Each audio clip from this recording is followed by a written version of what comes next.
एक तो अब मैं सबसे पहले असम से शुरू करता हूँ, कुर्सी घोटाले। तो यहाँ आपने कुर्सी घोटाला, कुर्सी का ही रौड़ा है। खट्टर साहब ने कुर्सी छोड़ दी, फिर भी सैनी साहब को छोड़ नहीं रहे अभी तक। आधे दिल्ली में बैठते हैं, आधे चंडीगढ़ में।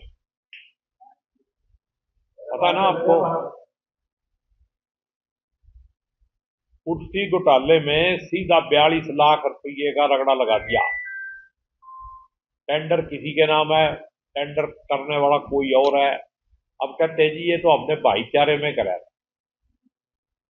सरकारी पैसे का मजाक, सारी सरकारी पैसे की लूट भाईचारे में की जा रही है।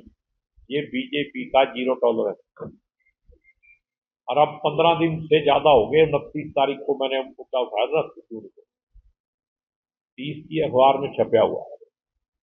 उसके बाद कई बार इस पे बोल दिया, लेकिन अभी तक कोई फैसला नहीं हुआ है। जबकि उसका वेट हो गया, सब कुछ पता चल गया। कुर्सी उठाने वाला सरकारी कर्मचारी है, टेंडर वाले का पता ही नहीं हो। टेंडर वाला बेचारा अंडरग्राउंड कह रहा है मेरे को बचाओ, मेरे को तो पता ही नहीं, मेरे नाम से टेंडर करो। अभी तक टेंडर ही कैंसिल नहीं कराया। उसके बाद बिजली के बिल बढ़ गए। मैं कहता हूँ कि टेंडर कैंसिल हो और जो बंदा उसके अंदर है वो पहले मुकदमा दर्ज करो, उसकी जांच करो। कल एक तस्वीर वायरल हो रही है सर, दीपेंद्र हुड्डा और भूपेंद्र चौटाला की, क्या कुछ चल रहा है खिचड़ी वगैरह? तो यार उनके घर पे टेस्ट हुई थी, उस दिन दुष्यंत जी वहां नहीं थे। अगर लेट चले गए क्या दिक्कत है? बुगाहट तो है सर, आपकी भी चर्चा में अगर आया। खूब बुगाहट है, मैंने भी देखी है। लेकिन अगर किसी के घर पे सारे नेता गए थे, दुष्यंत जी उस दिन नहीं होंगे क्रिया वाले दिन। अकेले कमरे में सारे लोग बातचीत 25 मिनट। ये मैंने तो देखा नहीं अकेले कमरे में, मैंने सोफे पे देखा 5-4 लोग बैठे थे। और किसी के घर कोई जाएगा, चाय पानी भी पिलाएगा, उसको बात करने में क्या है? और कोई यार राजनीतिक बात अलग होती है, वैसे दुश्मनी थोड़ी आपस में। अब मैं खट्टर साहब के खिलाफ बोल रहा हूँ तो दुश्मनी थोड़ी है, राजनीतिक दुश्मनी है। किस बात का बचता है? पता नहीं, मेरे घर के सामने तो नहीं है। आपके लोग अपने अपने घर के सामने ही देख लो बस। अटल पार्क में घूम आओ, निर्मल कुटिया के आगे राजीव गांधी जी का स्टेच्यू लगा हुआ है, वहां देख आओ कितनी सफाई है। भारत रत्न है वो। निगम कर्मचारी को 2 महीने सैलरी नहीं मिली। वो तो 2.5-3 महीने हो गए, विप्रो को सैलरी नहीं मिली, इसीलिए वो सफाई करने नहीं आते। सरकार से चले गए, सरकार में बैठने का। मैं तो खुद ही कह रहा हूँ, आपको बता रहा हूँ भाई, आ ही नहीं रहे। आते थे तो मेरे को भी पता रहता।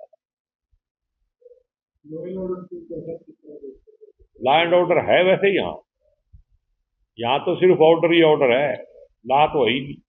कल फैसल सूर्या एक कलाकार है, सिंगर है, उनकी गोली की बात आज है। वो तो गुरुग्राम में चली है, हमारे यहाँ खेड़ी सरफली में गोली चल गई, ये बड़े गांव में चल गई। जहाँ भी अपने आस पास ही देख लो, गुरुग्राम में तो रोज चलती है। बड़ा मतलब इंडस्ट्रियल हब है वो, मेट्रोपॉलिटन सिटी है। तो वहां तो छोटी मोटी गोली से कोई खास फर्क नहीं पड़ता। यहाँ तो गांव गांव में चल रही है। लॉ एंड ऑर्डर तो कहीं नजदीक भी नहीं। सरसों का तेल महंगा हो गया, गरीब लोगों से पूछा आपने जाके भी आपको कैसा महसूस हो रहा है? बीपीएल के 6.5 लाख से ज्यादा कार्ड कट गए। जितने कारों वाले हैं जिनकी 50,000 कार चली है 10 साल में, वो भी अनफिट है। और जिसकी 5 लाख चली है वो भी अनफिट है। उसको फिटनेस से देखना चाहिए या उम्र से? बंदा 100 साल का भी फिट फार रह सकता है, 50 साल का भी जा सकता है। लेकिन ऑटो इंडस्ट्री से माल ज्यादा मिल गया होगा।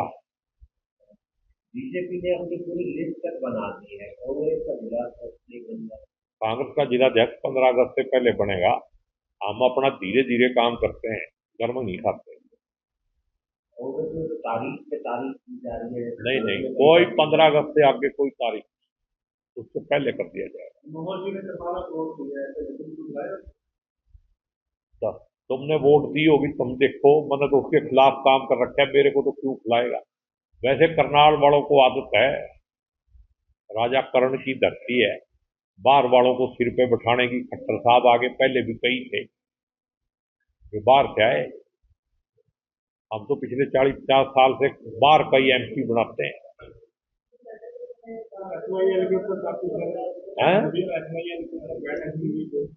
SYL पे बैठक हुई, ये तो होती रहेगी, कितने सालों से हो रही है, जब से हरियाणा बने तब से चल। अगर फैसला करना है करके पासे करो। अगर दो भाई अलग होंगे तो एक दूसरे का हिस्सा उसको देना चाहिए, ईमानदारी। ये बीच के में अंदर जो लटका के रखा है, इसीलिए ये सारा रौला। लटका के नहीं रखना चाहिए पहले दिन ही। कारण ये है भाई, राजनीति चलती है।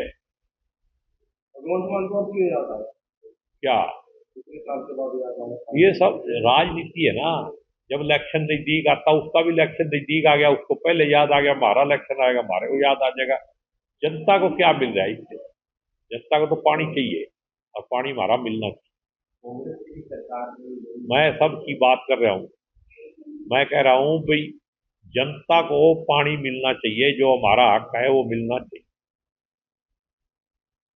हरियाणा भर के जो टीचर है वो घर तक में है, उत्तराखंड से वहाँ पर हत्या कर दी गई, कल मीटिंग की गई थी, स्कूल बंद है, 16 तारीख को पूरे में है। देखो, एक महीना छुट्टियां रही बीच में, और उस महीने के अंदर 5 से 6 लाख जो ये डबलिंग वाले वजीफा वाले लड़के थे ना, जिनको स्टाइफंड मिलता है, उनको ढूंढने के लिए बेचारे महीना स्कूल छुट्टियां भी नहीं, उनको डंडा दे के बुला लिया। मेरे को ही कई टीचर मिले, वो कह रहे हैं जी ना, हम छुट्टियों में बच्चों को लेके कहीं जा सकते, हम तो अपने गांव तक नहीं जा पा रहे। तो जब जिस तरह का देश बीजेपी और आरएसएस बनाना चाहती है, उसी तरफ चल रहे हैं, और जनता अंधभक्ति में चुप है, तो उसकी सजा तो मिलेगी। मैं कह रहा हूं, ये सारी घटनाएं दुखदाई हैं। प्रिंसिपल को मारोगे, यूनिवर्सिटी हिसार में क्या हुआ? यूनिवर्सिटी के स्टाफ ने ही अपने स्टूडेंट पीट दिए, और उसमें वाइस चांसलर और रजिस्ट्रार तक शामिल हैं। रजिस्ट्रार तो सस्पेंड भी कर रखा है, वाइस चांसलर को छुट्टी पे भेज रखा है। तो जब आप एजुकेशन इंस्टीट्यूशन के अंदर इस तरह का माहौल बनाओगे, तो प्रदेश को, देश को कहाँ ले जाना चाहते हो? आरएसएस का कब्जा है इस पे, ज्यादा बोलोगे आपको भी अंदर हो जाए।